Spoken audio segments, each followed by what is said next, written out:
Hai, sahabat sehati. Kak Nana sangat miris sekali melihat pemandangan di TikTok dan di medsos.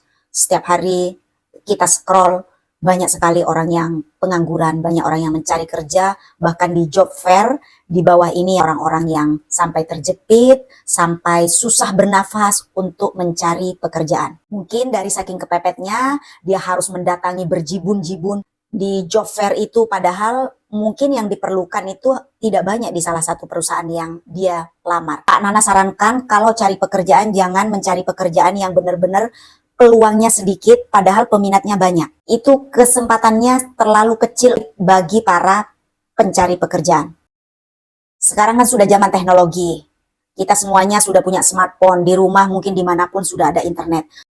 Coba pelan-pelan mencari pekerjaan itu seperti di internet, di jobstreet.com atau banyak lagi. Di samping itu kita harus punya teman juga. Mungkin menanyakan kepada teman, menanyakan kepada saudara kita, mungkin ada di salah satu perusahaan atau di tempat lain yang membutuhkan tenaga kerja. Tidak harus melulu kita datang ke job fair yang berjubel-jubel mencari pekerjaan, padahal kesempatannya sangat kecil sekali. Di samping butuh waktu, butuh biaya, butuh tenaga juga, dan keamanannya juga kurang jelas bagi para pencari kerja ini. Sebenarnya kalau saya lihat ini ya, banyak sekali orang yang membutuhkan tenaga kerja. Cuma terkadang para pekerja itu memilah-milih. Itu pekerjaan apa sih? Gajinya berapa? Selalu yang ditanyakan seperti itu. Coba sekarang mindsetnya dirubah. Diterima dulu kalau ada pekerjaan, kita kan nggak tahu ke depannya seperti apa. Yang penting satu, untuk belajar, yang kedua untuk survive. Meskipun gaji kecil, terima dulu.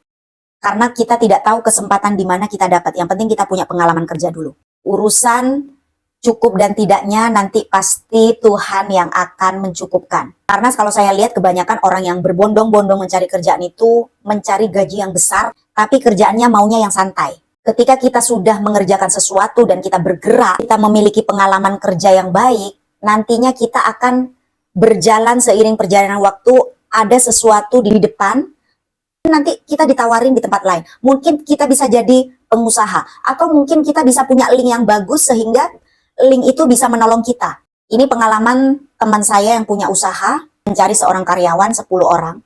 Tidak ada satupun yang ngelamar kerja, bahkan sudah diumumkan, dan yang datang itu tidak komit. Satu, mau interview, akhirnya dia gagal. Kenapa gagal? Dia nggak datang. Alasannya, pertama kali pasti ditanya, gajinya berapa? Kerjanya apa aja? Tiba-tiba tidak datang lagi. Dan alasannya, habis ongkos lah, alasannya ada yang sakit lah, alasannya ada yang tidak boleh orang tuanya lah. Kita lihat juga ya, dengan kapasitas anak muda zaman sekarang nih seperti itu. Bukan saya menghakimi, tapi coba dirubah dulu mindsetnya. Kalau kita mau bekerja itu jangan terlalu pertama kali mikirin gaji dulu. Jangan terlalu mikirin, itu kerjaannya apa? Aku nggak mau loh bekerja yang tidak sesuai dengan bidang saya. Dan menganggap pekerjaan yang kasaran itu tidak berharga. Sebenarnya itu adalah proses loncatan kita untuk menuju ke arah yang lebih baik. Cuma terkadang itu kita tidak paham. Pengennya yang enak.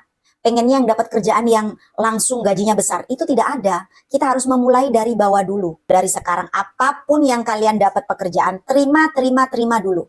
Urusan gaji dan urusan senang dan tidaknya itu urusan belakangan. Nanti yang akan memampukan, yang akan mencukupi itu bukan perusahaannya lagi. Tapi nanti kalau kita sudah ikhlas, nanti Tuhan yang akan mencukupi. Jangan hanya duduk diam saja kalau nggak sesuai dengan pekerjaannya, tidak sesuai dengan gajinya, kita duduk diam, mengharap yang besar, tapi yang besar itu kita saingannya banyak. Setelah kita sudah menerima apa yang kita kerjakan, kita pantaskan diri, apa yang kita bisa dipantaskan, pekerjaan apa yang kita mampu. Nanti akan ketahuan kok.